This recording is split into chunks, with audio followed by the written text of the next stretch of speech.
And I had done most of my work in the Puget Sound area, especially in Snohomish County.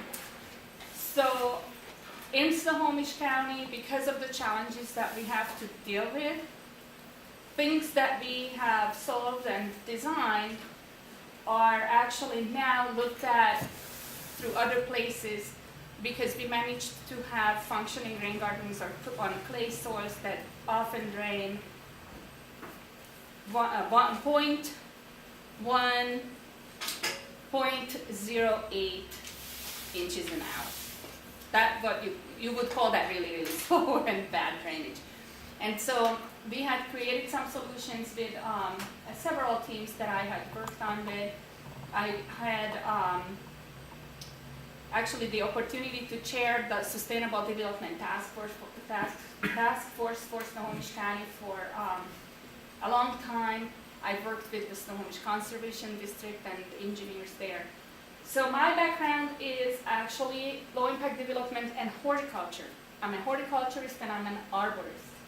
I'm also a landscape designer, and I'm an urban agriculturist. So I really come into this from an angle of plants, and that's how I got involved 12 years ago.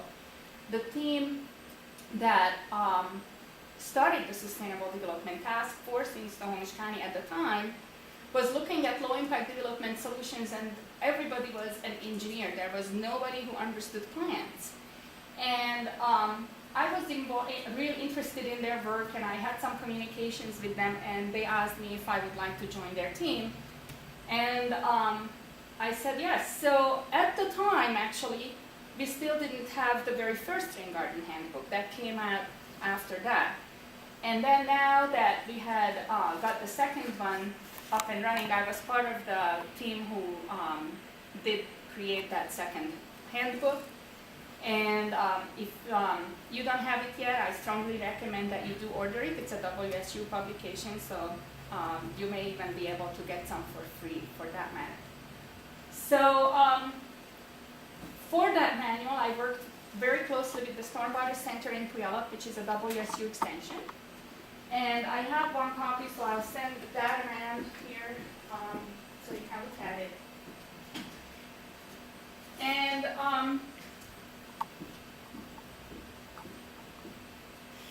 I want to talk about this in the presentation before we start, how I became involved with this whole project, why I'm actually here right now.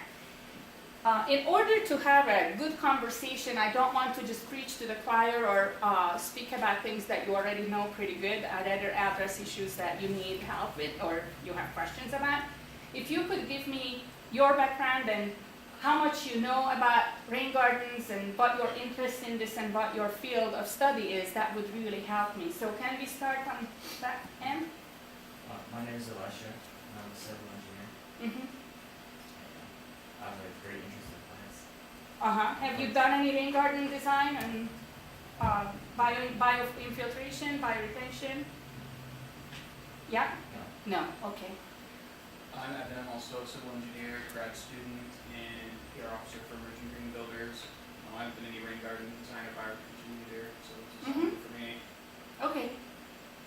My name is Yu Qiaozhang. I come from China. I majored in civil engineering, Mm-hmm. and I'm interested in this topic. Okay. My name is Khalid. My major is soil chemistry.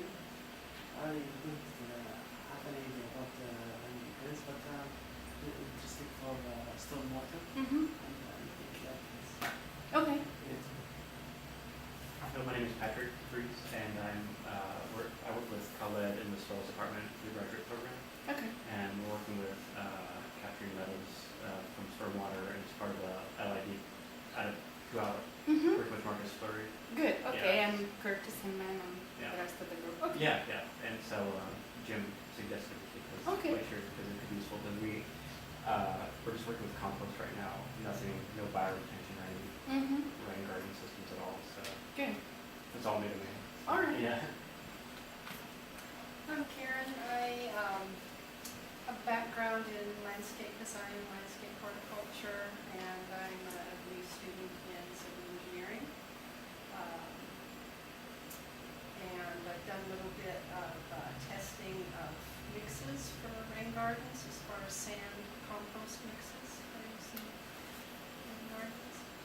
Okay, all right. So, this presentation came about when Sabi back here, who didn't introduce himself yet, and I were talking, and I told him about an EPA Stormwater Campus Rainworks Challenge. And he said, that would be great, but who can we ask to help with this? And so I suggested he contacted Tuela because it's a WSU organization, so why not?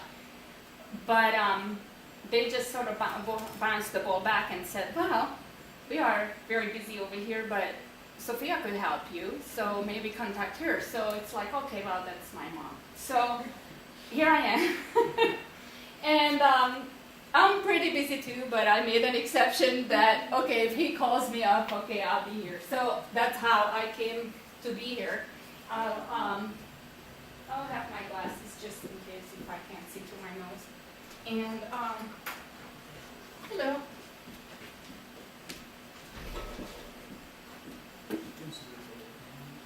You can sit up at the table.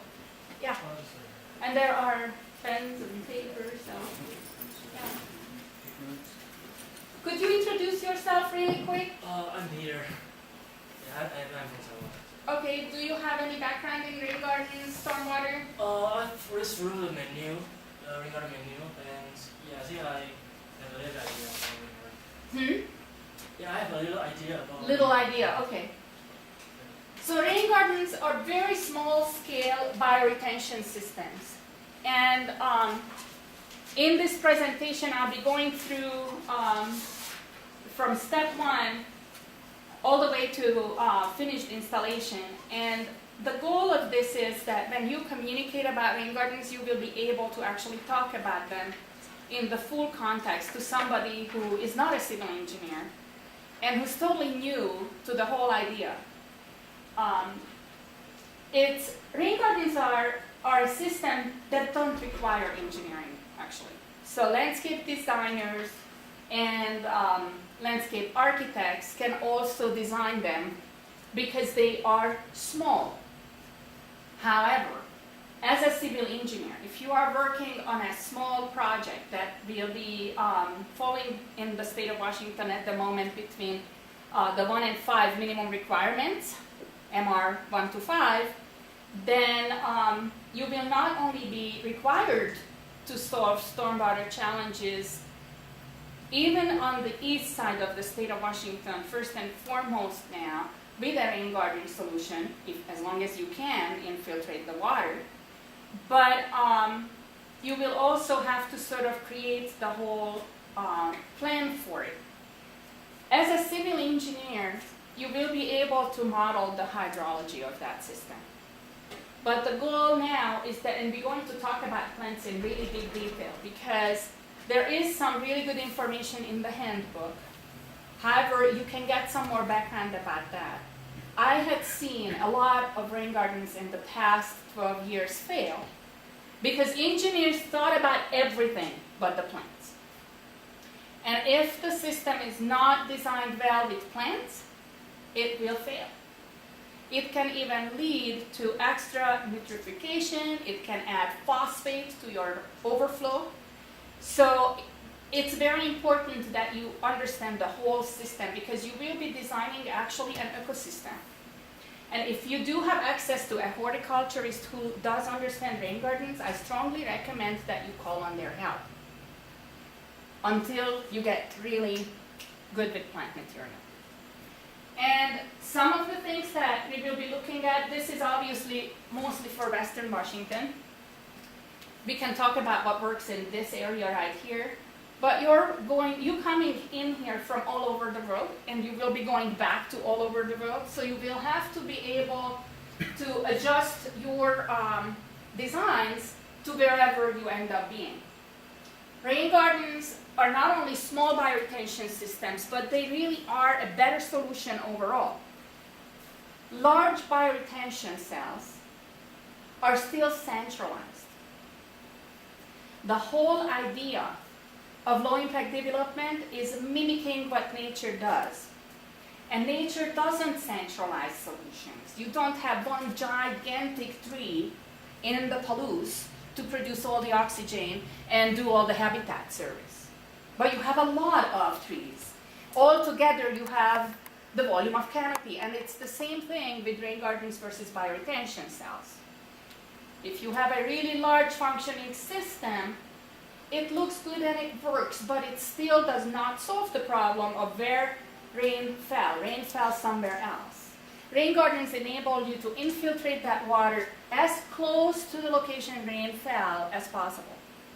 And that means you can recharge the aquifer as close to that water source as possible. And that's very important also because we not only have to look at stormwater as pollution, but we also have to look at it as our water source ultimately, especially around other parts of the world. In the western Washington area, we get plenty water, so whether we run dry on our aquifers, some of the islands actually have those challenges. The larger area, mainland, probably won't have it for a while because we have a lot of rain. But other parts of the world where rain is scarce, rain gardens can help with refilling those wells. And that's a very big deal. And with clean water.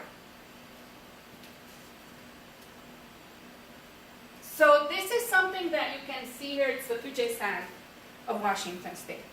And these are two aerial images, one from 1972, the other from 1996. And it's not looking any better because in this past 17 years we added more black. The black is development. And so what it does to stormwater, it creates surface that water cannot penetrate. But this surface also pollutes.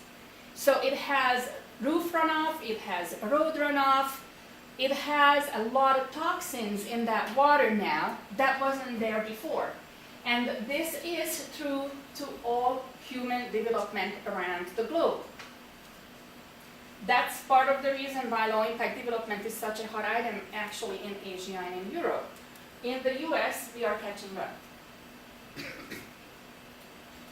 This is what the Puget Sound forests used to do, but most forests actually provide the same service when it comes to stormwater. Nature solves stormwater and pollution in the water through soils and vegetation. That's what natural systems are. And so in the Puget Sound area, with the really thick canopies capturing water, when you think about a tree canopy, this is where plants come into play. When you think about a plant canopy, especially trees high up, think of them as really big umbrellas. In really large storms, any of you stood under some big trees, you know that you won't get as wet if you're under the tree than if you're not under the tree. And the reason is that even a conifer tree with the needled foliage will capture a lot of that water. When you look at the needles, they have a little bit of channel in them, and that holds onto a lot of water. It's amazing when you put the needles together. There are calculations that botanists do of how many square footage a Douglas fir or a ponderosa pine canopy actually covers. And it's an amazing amount. So the foliage captures that water. Whatever still keeps going, your lower canopy will capture, the shrubs and the lower trees, ultimately all the way down to the ground cover. And if you're walking in a forest, you will see duff layer on the forest. You won't see exposed soil. It will be all the leaf, branch, whatever debris you have there. That all soaks up the water. So it doesn't cause erosion, and it doesn't hit the soil directly when it finally gets down to the ground. And then the soil actually has a lot of humus, a lot of organic matter in it. Even in really dry forests, if you go up into the Rocky Mountains and you pick up the soil, there is rich humus layer on the top of that ground. So that absorbs the water and slowly releases it. As it absorbs it and releases it, it also starts breaking down pollutants, tying them out of that water and breaking them into compounds that are not the same as it was when it came in with the water. They can buffer acidity, for example, in our rains, very effectively, even today with our polluted stuff. So in the woods, in the forest, and that's true even in the tropics, you will have water that acts as a coolant. That stream will cool down that storm water. And then if it reaches, on the lake shore or sea or coastline, wherever you are, because ultimately our watersheds are building up to larger and larger water bodies, estuaries and wildlife is fed with that water. This is a cycle. The canopy captures water. Water will evaporate from the foliage. Aquatic life will use that water and let it back into the atmosphere as well. So you are creating a water cycle. And that means you're creating weather. And that's a very important point, because if you're using these tools the right way, as engineers, you can create weather and you can influence climate change, because the water cycle does that directly. So this is what happens in our developed areas. This actually used to be a forest, and here it is on a November afternoon in the west coast, in the Puget Sound. We have a lot of green stuff still. There it is. It was a big rain. That's it. It's a lawn. But people can swim there. What happened in our case is that we have heartland underneath our forest soils that were scraped off because glaciers had created our soils, and that's true here too. Glaciers in all of the Washington state have effectively created a very, very concrete-like soil layers, heartlands. In other parts of the world, you may see granite layers, you may see some other bedrock, but if you scrape away rich soil that is created by forests or prairies, you will find soils that will not penetrate the same. And often you will have drainage problems. And then the old solution was calculate how much this water is, what are the big events, let's put everything in a pipe, channel it off somewhere into a retention or detention pond, out of sight, out of mind. It's eliminating our ecosystem services. Nothing stands alone in nature. Rain is an important part of the ecosystem. And our forests and our prairies, even our deserts, are very important functioning ecological complex systems. If we alter the hydrology in that system, we are undoing a really fine balance that's very hard to redo. It's easy to offset and really difficult to rebalance. This is another thing that you often see. Any place where we have natural waters, anywhere around the world, property against a creek, against a lake, against a shore is very high value. It's high commodity. People not only want to move there, but they want to make it their own. They want the perfect view. They don't want anything bother that. They want to be able to see the water when they are doing dishes in the kitchen. You know it very well. As civil engineers, you might be involved in development and designing sites for these homes around natural waterways. If that site is in fact providing a perfect view, that water body is in trouble. There is nothing to shade it, so it heats up. Water when warm does not hold oxygen, and so aquatic life is drowning in their own home. They can't breathe. The shoreline that's reinforced to control erosion is no longer a habitat. Aquatic life, fish and insects and you name it, need not reinforced shoreline. They need that water moving back and forth.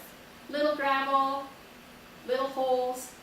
That's where they lay their eggs. That's where they feed. That's where their young hides and is safe. It's like little daycares everywhere around the beaches. So as soon as you put in bulkheads, as soon as you put in anything, let it be wood or rock, you are now taking away habitat. What you can do here is restore the natural system. And that's when LID, it becomes part of the picture. If you created infiltrating terraces on this slope, you would have water going back into that water slowly through the soil. Right now it's gushing.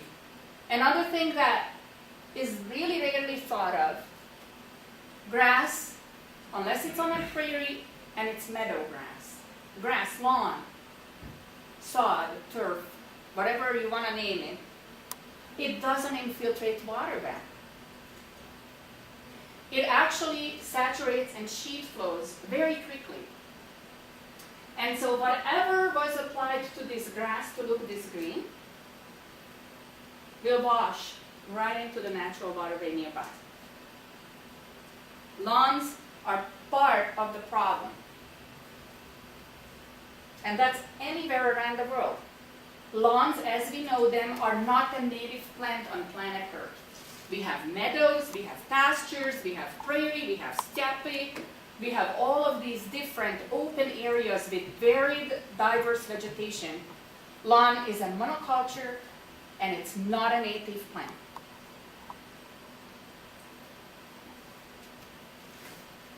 So, in heavy rainstorms then, because we eliminated the surfaces of the foliage to pick up the water, right? So all the water hits at once. And very often we put it all into pipes in our developed areas, but even in agricultural areas, because you want to protect your land, you have all of these trenches. It ends up in a pipe, it ends up hitting that nearest water body all at once and very, very fast. And it erodes the bank, it erodes the soil, it destabilizes any vegetation that tries to get a foothold on the sides of that natural waterway. And this is what water often looks like. You've all seen creeks after rain gushing and looking just like this. And what's amazing is that after heavy rains, you can actually, from helicopters and planes in the Puget Sound area, you can see the mass of rivers carrying all that sediment into Puget Sound. You can see it. Sediment is a really bad news if you try to make your life in this creek. If you were a fish trying to make a home in here, you would now have to reinforce your existence, because whenever it rains, you will have major eroding water coming at you. It destroys your habitat, it fills it with fines, sediment particles, clogging up any gravel bed areas, suffocating your eggs, washing away whatever is there to make a nest or feeding ground on. And it carries all that pollution. And very often, it is also warm water. Because we don't have shade, it happens all at once. Roofs and roadways in the summertime, how hot are they? You have a summer storm, and that water in the creek will be warm water. So it's not only speeding like mad, filling your gills with everything that you can even think of, now you don't even have oxygen. So no wonder we have a real crisis in our aquatic life. And it is a really big challenge because the way we designed our cities and habitats, we engineered them to be destructive for wildlife. We engineered them to be destructive for the ecosystem for decades in the past. And so now we have to undo that because we are in trouble. You all know that we are in deep trouble. Salmon is one of the big drivers for our area to bring money for these new solutions into state of Washington. The whole Endangered Species Act and the Salmon Act brought a lot of attention and funding here. That's how the Stormwater Center came to existence in Puyallup. And the ultimate goal is to recreate our clean, clear, and cold waters. And that's a real big need. It doesn't matter where you go. So it affects the food chain. Whenever it affects the food chain, we pay attention because ultimately it's people who pay taxes that will be reinvested into the community. So people only pay attention when people are involved. So we eat, and what we eat is in trouble. You heard about CSOs, you may even have worked in CSO areas as interns, or if you have done this for a while now. What is a CSO? It's combined sewer overflow. It is how we had for many, many decades designed our cities. We took stormwater runoff from our roofs and streets, combined it with the sewer coming out of the houses. The idea being, let's clean the stormwater in our sewer system. But we do not have enough space because we keep building, we keep developing. You know, we not only have a roof for a house with a driveway, but we also have the target parking lot to deal with. And we have a lot of those parking lots. There is a strip mall in the city, doesn't matter which city, doesn't matter where you go, there is a strip mall being built any moment, all the time. Spokane, Moscow, back in Seattle, it's always the same. And so we have all of this runoff, but these itty-bitty sewer systems, the sewer treatment centers, that were actually designed based on how many households they're going to support. They are not designed to support the Home Depot and the Costco and the Target parking lot, but we did have to move that in there too. And then the hospitals and the schools and the whole 9 yards. So now we are on an overload. The system is failing. So combined sewer overflow happens in a natural waterway with an EPA permit. And what it means is that when that sewer treatment center is about to burst, they have a legal right to open up a pipe or 2 or 3 or however many they have permits for, and allow the untreated sewer mixed with stormwater water hit the nearest natural water body where the pipe ends. This is what it looks like. This is actually sewer mixed with rainwater. And it's the same whether you go to Lake Michigan or you go to Puget Sound or you go down to the Gulf of Mexico. It's the same thing. Now, EPA is regulating how many of these events can happen, and if you exceed your limit, you start to get penalized as a city, a jurisdiction, as a company if you're a big industry. So there is a financial incentive to fix this problem. Can we just build bigger sewer treatment centers? No, they have a limit. But we can take the stormwater out of that system. And this is what's happening now. So in the city of Seattle, back east, down south, in Portland and other places, they start to take runoff from homes and businesses and moving them into rain gardens to prevent it hitting the sewer system, reducing the load on the sewer system, eliminating the CSO events. If you have questions, you can interrupt me. So, this is what our native soils look like, if they are healthy, if they are not disturbed. If you look at even a spoonful of soil, it has a lot of life in it under the microscope. You can see how it shows an average around the world. It's not specific to any area. On an average, forest canopy, but it's the same for healthy prairies and meadows, actually.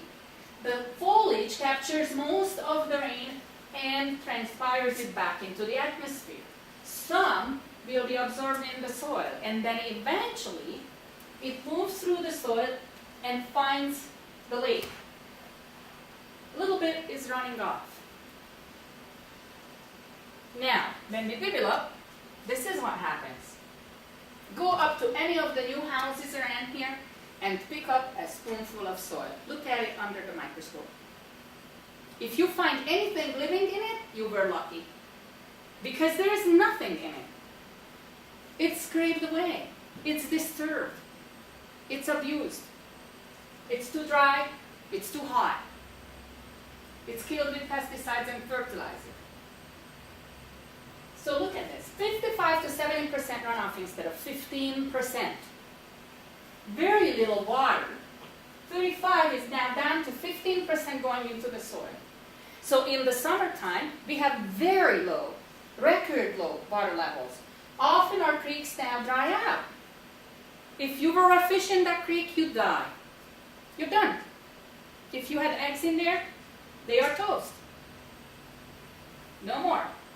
And comes winter, big, huge water flows. Very high extremes. This is actually from the Low Impact Development Handbook for Western Washington that came out in 2012. It shows you some options and tools what you can do for low impact development. Restoration of natural areas are a low impact development tool.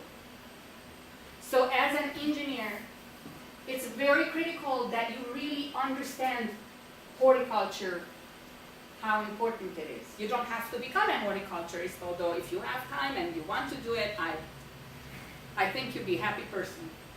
But understand how important it is.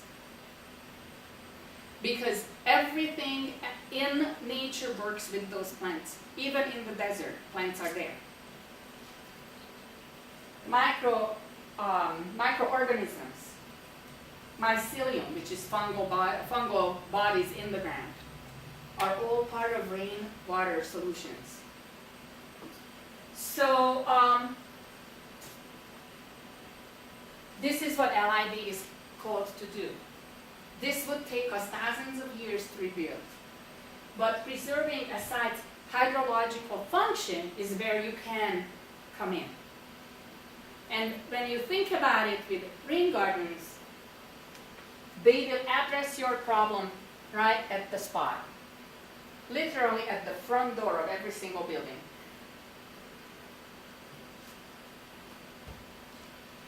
Cost. These are from the city of Seattle, and they are actually data that's not brand new.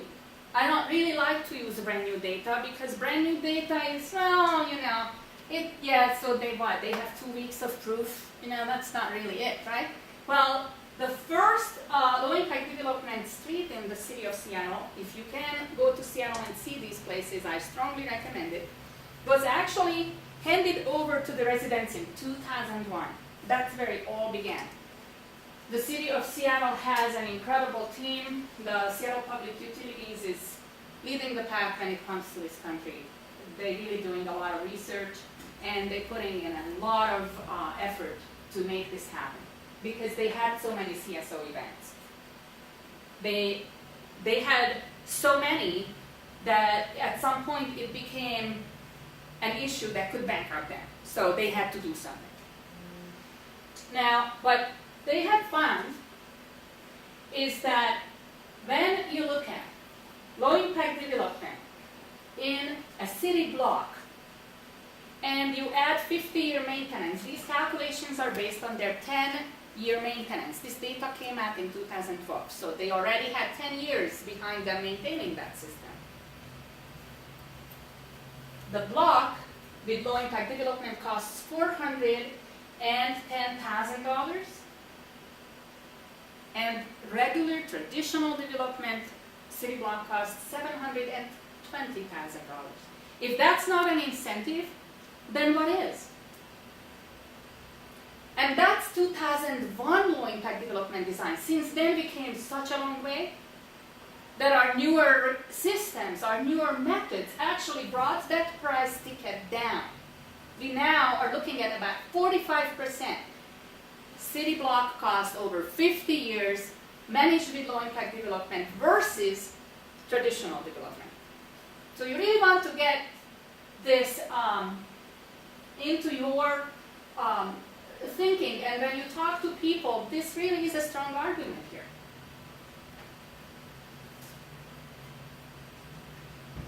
LID does actually more than just stormwater.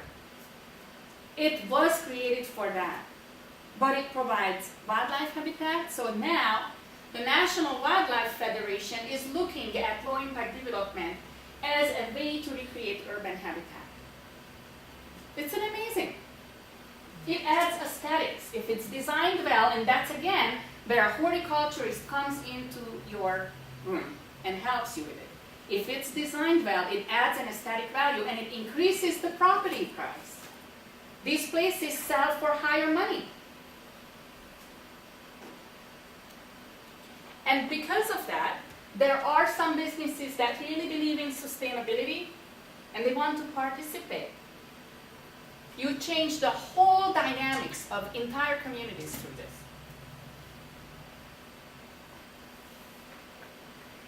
In this process, it's very important that we understand how to argue old thinking about landscape aesthetics.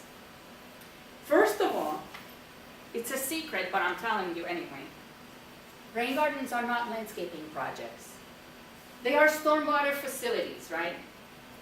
But if you go up to people on the street and tell them, I'd like to put into your yard a stormwater facility, they're gonna look at you like, you really lost your mind.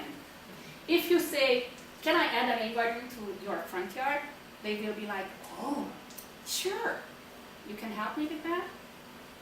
So there is a trick why we call them rain gardens. Stormwater facility or 21st century stormwater facility doesn't sell that well. So that's one. The other thing is that we have a really strong influence that comes from the Old English and Spanish and French kings. If you go back to these countries, you will see landscapes that are hedged very precisely. They involved a lot of labor. They were unsustainable at the time they built them in the 1500s and 1600s. And they are unsustainable today. If you have hedges, how many of you had to take care of lawns and hedges? You love doing that? No. It's horrible. It's a waste of time. It's a waste of gas because most of the time you're going to have to use some power equipment. Then you have to deal with all the debris that you create. It's just, then the chiropractor bill that comes afterwards. It just doesn't work. It's not a good system. However, how many of you take time out of your life to go up to natural parks? Hike. All of you. You love that? You feel refreshed, right? So there are the values. Lawn with a hedge versus more of a natural habitat type landscape. We pay big bucks for our national parks. You can have that in every yard. So we have to really define that. You can talk to people and sell this to them. Ornamental plants are plants that are not native to your area. We define around the United States and actually North America, we define native plant material as plants that grew in that particular area before Europeans came to the place. Because Europeans brought a lot of stuff, so apples are not native around here. Corn, on the other hand, is.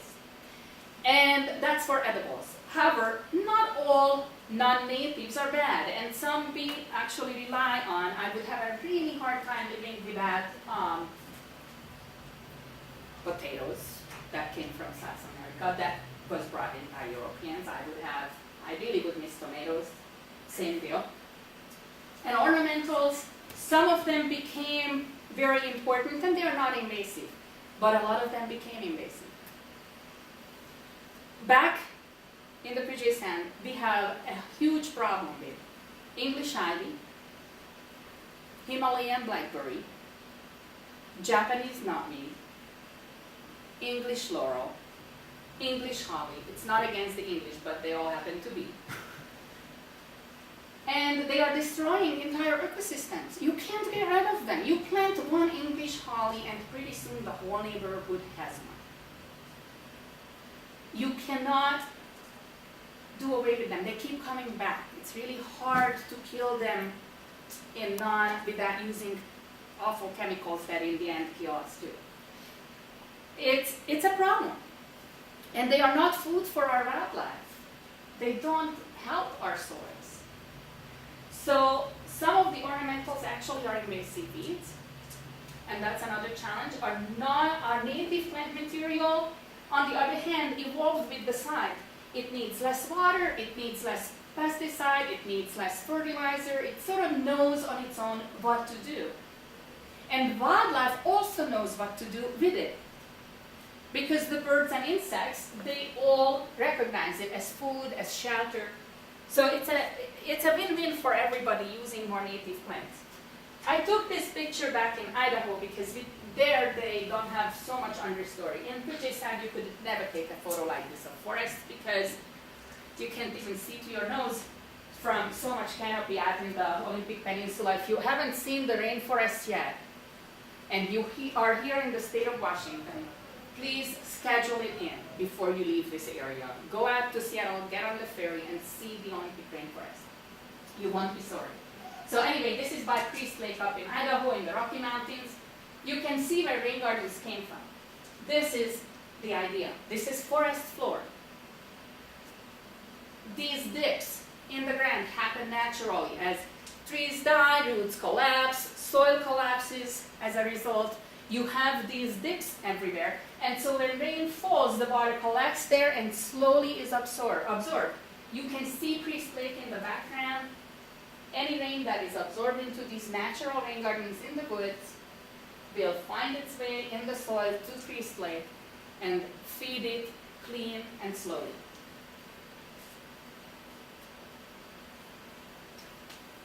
Low-impact development really does have to do these functions.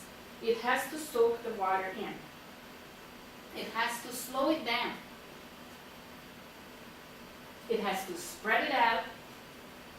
And whatever is in it, it has to be filtered out. And whatever is still left has to be soaked in again. This is what low-impact development does.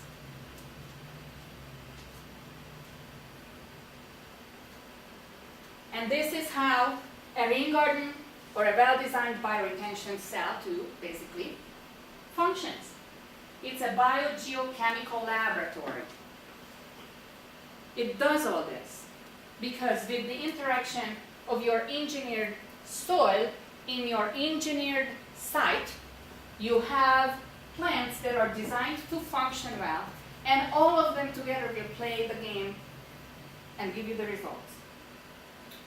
So when you are looking at a rain garden or a bioretention system, vegetation has to be designed from roots up. Because the roots, what you are looking for, again, you're not landscaping that site. You're building a stormwater facility. And your plants are your everyday workers in there. The soil microorganisms are your everyday workers in there. How well they can do the job will depend on your engineering. So you design from roots up. You have to have all kinds of roots. Have you ever seen a landscape that has only one type of roots in there? Yeah, you mow it every week. It's called lawn. So that's not native, that's not natural. Anywhere around the world, even in a desert, you go into a space, you start digging for roots, you'll find them to be all kinds of roots systems. There are fibrous roots, shallow roots, deeper roots. Some are more aggressive, some are more gentle. They all have a part to play. So very important that you understand the root system. And then you start to find a plant that matches that.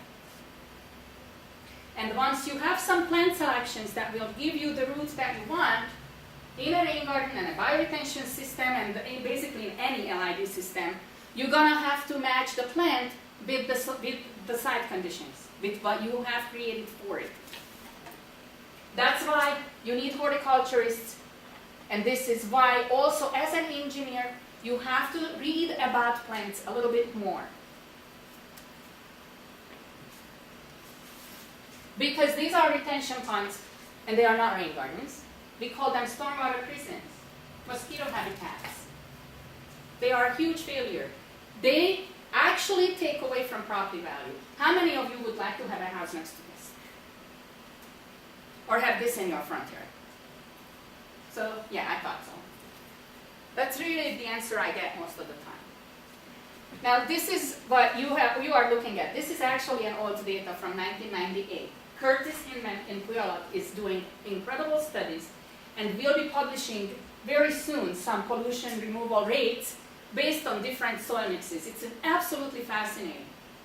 We learned a few things in the past 12 years that here in Washington we had low impact development on larger scale and in larger volumes. They do remove phosphorus if the conditions are right. We are learning some things about that. They're not always removing phosphorus. So you have to design your system to remove it. You don't want to add back any phosphorus. That's really algae creating. That's bad for wildlife. That's bad for water. Heavy metals, they remove heavy metals very well if the system is designed right.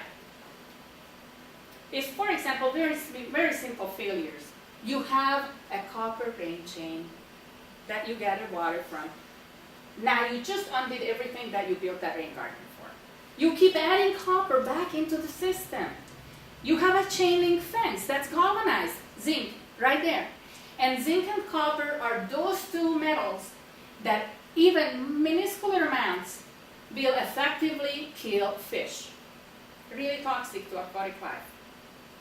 Iron, fine, you can have some in the water. Lead, okay, eventually it will catch up. With small bodies faster, bigger bodies slower. But zinc and copper, any little amount will do a big damage. Nitrogen, you know that's not good. Especially if you have critters drinking that water. Suspended solids. We want clean water for fish. Doesn't matter where we are on this planet. We really need that for their eggs. We want to continue life. Organics, pesticides. How many of you would like to swim in the lake that has a lot of that? I don't think we would have a lot of voters on that for yes. Bacteria, same thing. However, there are bad bacteria and good bacteria. So we have to make sure that we are not destroying the bad, the good, but we are removing all the bad guys.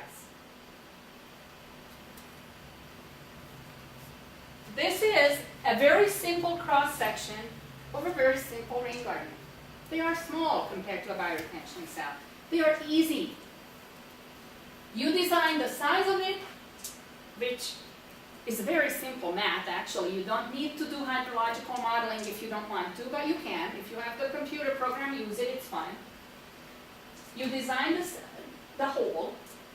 There are some things we learned over the years, how small or big they need to be, minimum or maximum, for still functioning as a good rain garden. You design the soil mix. We will have a lot more data for Washington in general coming out from Puyallup on that soil mix soon, but we have a standard already right now that is actually working pretty well around the state. You use some sort of mulching on that soil. Every so often you have ponding, you have plant material in here with roots and structure. You have water coming in, you have overflow going out. It's not an outflow, it's an overflow. That applies that it occasionally overflows. It doesn't automatically outflows. It's not piped with plants. Rain gardens are a stopping point for water. The less overflow, the better your design, ultimately, because anytime you overflow, you have untreated water leaving that area. But overflow is important. We never design anything without that because it's going to be safe. So then water leaves through the atmosphere as well, which is again climate. This is a terrace system. If you have a slope, you can terrace it, but the bottom of your rain garden is always level. You're creating a bowl. If you tilt that bowl, water will drain to the lowest point. You wasted all that effort, money, and work because you're not getting infiltration throughout the whole site. You need to make it level. You sometimes have to use berms on a slope, definitely. So this is one of the first rain gardens in Portland because it was built in the middle of the city in a place where they had English gardens before. This still has a hedge around it. We now have rain gardens that are actually more loose, and people, especially in Portland, are getting used to these ideas, and so they have more flexibility. But if you have one of those people around you who absolutely have to have straight lines, then you can still have a little bit of that, even in a rain garden. This is in Everett. It's a rain garden that was planted many years ago. I think this is actually 2008. It's grown, it's full now. You notice that they don't always have water in them. We'll talk about that. That you're not building a pond, you're not building a wetland, you're building a forest floor. This is down in Enumclaw. This is actually in a Bothell backyard or Mill Creek, somewhere there. The water feature is not part of it, but it's designed to make you feel like it is. You can have things that look really aesthetic. This is in a backyard. The rain garden is right here. And the water feature, as you can see, is right there. The bridge separates the two. So you can have a lot of fun. You can really design things that are just dynamic. Bridge across it, same thing, right on the beach in Edmonds. Looks like part of the beach. These are some more complex systems. And I will talk about this feature here. This is a pretty big deal, actually.